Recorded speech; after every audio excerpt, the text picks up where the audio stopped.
¿Qué tal, estudiantes de la carrera de técnico superior en electricidad industrial? En esta segunda semana de la materia de fundamentos de la electricidad, vamos a estar hablando sobre la ley de Ohm.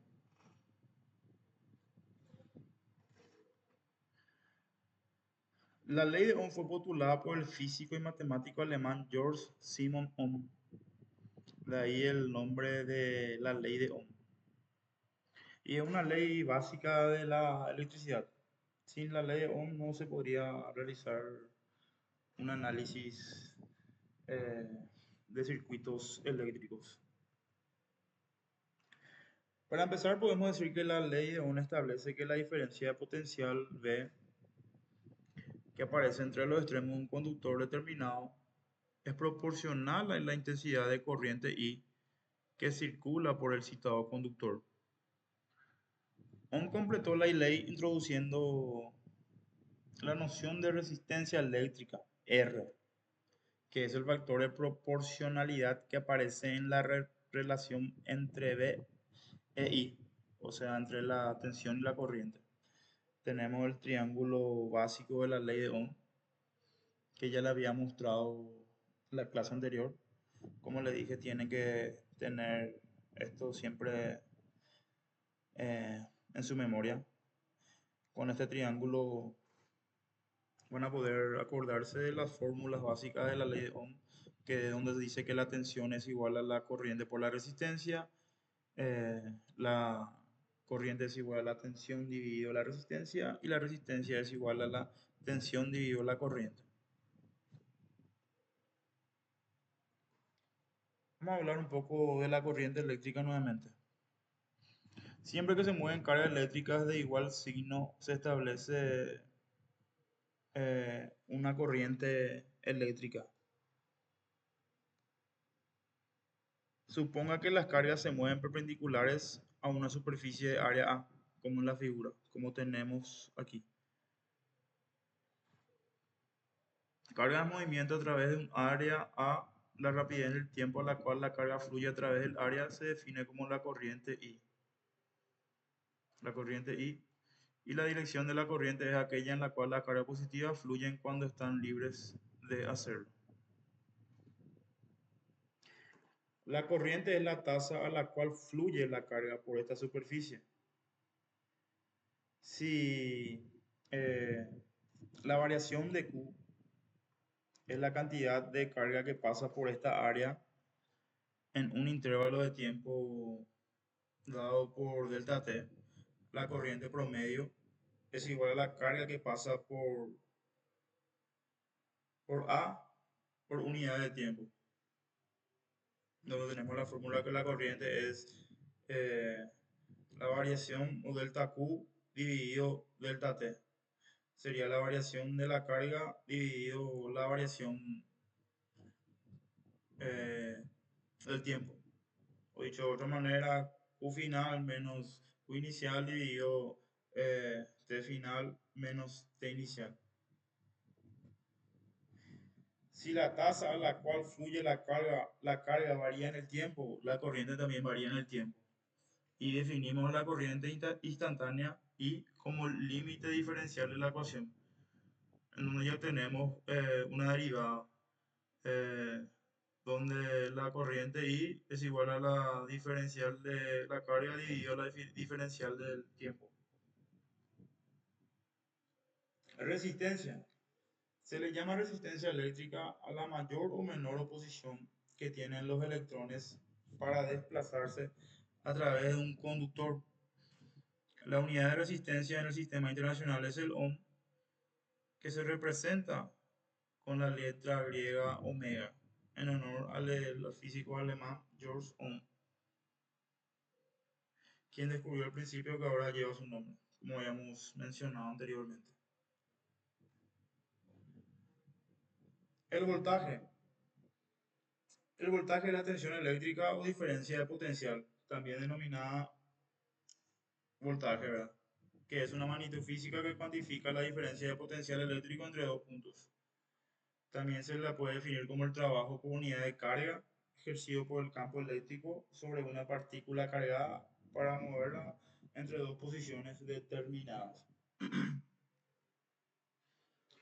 Un circuito eléctrico. Se define a un circuito eléctrico como un conjunto de elementos conectados entre sí por medio de conductores y que permiten el paso de la corriente eléctrica. Acá tenemos un gráfico de un circuito eléctrico donde tenemos un generador de tensión, que en este caso sería una pila, una batería. Tenemos un fusible, tenemos un interruptor, el conductor y el receptor o carga, que sería la carga en sí. Los elementos básicos de un circuito eléctrico son los generadores o fuentes de alimentación, las cargas, los elementos de control, los elementos de protección y los conductores. Vamos a estar hablando de cada uno de ellos. Los generadores o fuentes de alimentación son elementos capaces de generar energía eléctrica a través de otras formas de energía, como la química, la mecánica, eh, solar, etcétera. La química tenemos las pilas, las baterías, la mecánica tenemos dínamo, alternador, solar tenemos los paneles solares y acá tenemos la simbología de un generador o fuente de alimentación eh, en un circuito. Eh, tenemos esta simbología para lo que sería un generador de tensión y esta simbología para lo que es un generador de corriente. Eso tienen que captar bien cuál es la simbología utilizada para lo que sería la tensión, para el generador de tensión y para el generador de corriente. Las cargas. Las cargas son los elementos que consumen la energía eléctrica y la transforman en otra forma de energía, calorífica, luminosa, rotativa, sonora. Eh, en cuanto a calorífica tenemos resistencias, la luminosa tenemos los focos, todo lo que sea luces, la rotativa tenemos motores, la sonora tenemos timbres, bocinas, como los ejemplos que tenemos acá que ya le dije, lámparas, timbres, motores, resistencias, radiadores, etcétera. En cuanto a los elementos de control, ¿qué son los elementos de control? Son aquellos elementos que se encargan de manejar, abrir o cerrar a voluntad un circuito. Un elemento de control, el más común de todos sería el famoso interruptor, cuya simbología tenemos aquí, la simbología para un circuito. Eh, los interruptores abren o cierran un circuito de forma permanente,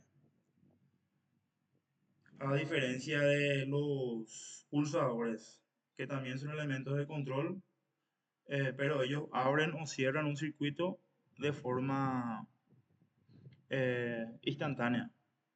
Esos serían los pulsadores. Después tenemos los finales de carrera, temporizadores, relé y eh, otros tipos de elementos de control. Los elementos de protección son aquellos que se encargan de proteger el circuito eléctrico contra cortocircuitos y sobrecargas, como por ejemplo los fusibles, breaker, etc. Acá tenemos en la imagen los fusibles, tenemos las llaves termomagnéticas o comúnmente conocidas como UTM. Y en la imagen, la otra imagen, tenemos la simbología de los tipos de fusibles. Fusible puede ser de esta manera o esta, y después tenemos el fusible de operación lenta. Y en este otro, donde el lado ancho es el lado de la red. En cuanto a los conductores, su función es unir todos los elementos del circuito y permitir el paso de la corriente. Suelen ser de cobre o aluminio. Acá tenemos una imagen donde podemos ver los diferentes tipos de conductores que, que hay. Tenemos los de cobre desnudo, aluminio desnudo, eh, tenemos los que están eh, aislados, multifilares, unifilares.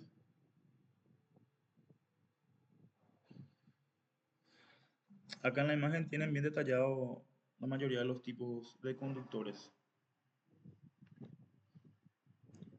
Los tipos de conexiones de un circuito pueden ser en serie, en paralelo y mixto.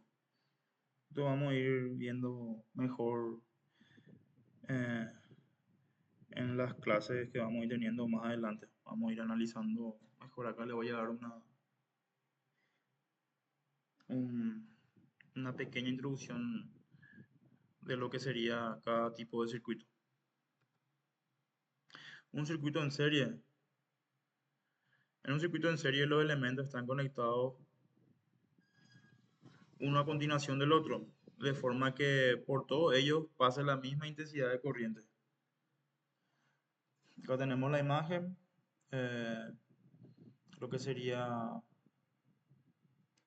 eh, un generador de tensión, un interruptor y las dos cargas o resistencias que tenemos. En este caso tenemos dos lámparas.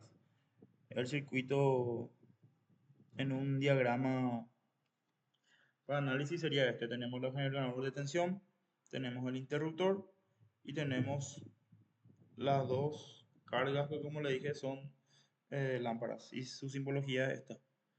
En donde la resistencia equivalente es la suma de todas las resistencias que tenemos. R1, R2, R3, R4 y así sucesivamente. En sí sería la suma de toda la resistencia que tenemos en serie en el circuito. En cuanto al circuito en paralelo, los elementos están colocados de manera que sus extremos estén conectados a puntos eh, comunes, misma tensión. Ah, eh, en cuanto al circuito en serie, la corriente, eh, como dije en el texto anterior, la intensidad de corriente es la misma. Y en el circuito en paralelo, eh, las, los puntos en comunes, conectados a puntos comunes, tienen la misma tensión. Acá tenemos nuevamente el diagrama del generador de tensión, tenemos interruptor y tenemos los conectores que hacen que queden en paralelo eh, las dos cargas, en este caso las dos lámparas. Y el diagrama para análisis de circuito, donde tenemos el generador de tensión, el interruptor, eh, una de las cargas que sería esto y la otra carga que también sería una lámpara, cuya simbología es esta. En cuanto al circuito en paralelo, la resistencia equivalente ya está dada de otra manera. Donde tenemos esto por análisis de Ohm, de la ley de Ohm, ya que la corriente eh, de la tensión es la misma en los circuitos paralelos, se puede decir que la resistencia equivalente sería 1 dividido 1 sobre R más 1 más 1 sobre R más 2 más 1 sobre R más 3. Esta fórmula es equivalente para tres resistencias, pero es aplicable para la cantidad que sea que se tenga en un circuito. Como le dije, vamos a ir viendo esto vamos a ir viendo mejor más adelante. Vamos a ir analizando con ejercicios lo que sería un circuito en serie, circuito paralelo y por último tenemos el circuito mixto, donde tenemos circuitos con elementos conectados en serie y en paralelo. Acá tenemos un generador de tensión, tenemos dos resistencias en paralelo, tenemos acá dos resistencias en paralelo más el equivalente de esta resistencia que están en serie. Acá tenemos otro ejemplo de un circuito en serie con 5 resistencias. Acá tenemos un circuito con resistencias en paralelo.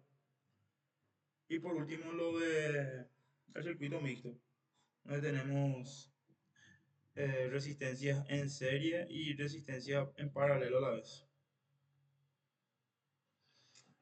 Para cerrar esta clase, deben recordar que en un circuito en serie la corriente es la misma a lo largo de todos los puntos del conductor. La resistencia efectiva es la resistencia de un resistor que puede reemplazar a todos los resistores del circuito, que en un circuito en serie la suma de las caídas de potencial es igual al voltaje suplido por la fuente, y en un circuito en paralelo cada resistor provee una ruta distinta por la cual puede fluir la corriente. También eh, tenemos que la resistencia total de un circuito en paralelo disminuye a medida que se añaden más resistores. A medida que se van añadiendo más resistencias, la resistencia equivalente disminuye. También la corriente total de un circuito en paralelo es igual a la suma de las corrientes en sus ramificaciones. La caída de potencial a través de cada ramificación es igual al voltaje de la fuente. Y en un circuito combinado existen asociaciones en series acopladas en paralelo o asociaciones en paralelo conectadas en serie. Y bueno, queridos estudiantes, esto fue todo lo que sería la clase de la semana 2. Estuvimos hablando netamente de lo que sería la ley de Ohm, hablando de los componentes básicos de un circuito y una breve introducción a lo que serían los circuitos en serie, en paralelo y mixto. Le dejaría como tarea que puedan ir viendo, mirando si pueden resolver ejercicios eh, en cuanto a los circuitos en serie, paralelo y mixto, para que puedan ir eh, practicando, y ya que les dije que vamos a ir entrando en otras clases en la resolución de esos tipos de circuitos. Y quedamos por acá. Muchas gracias.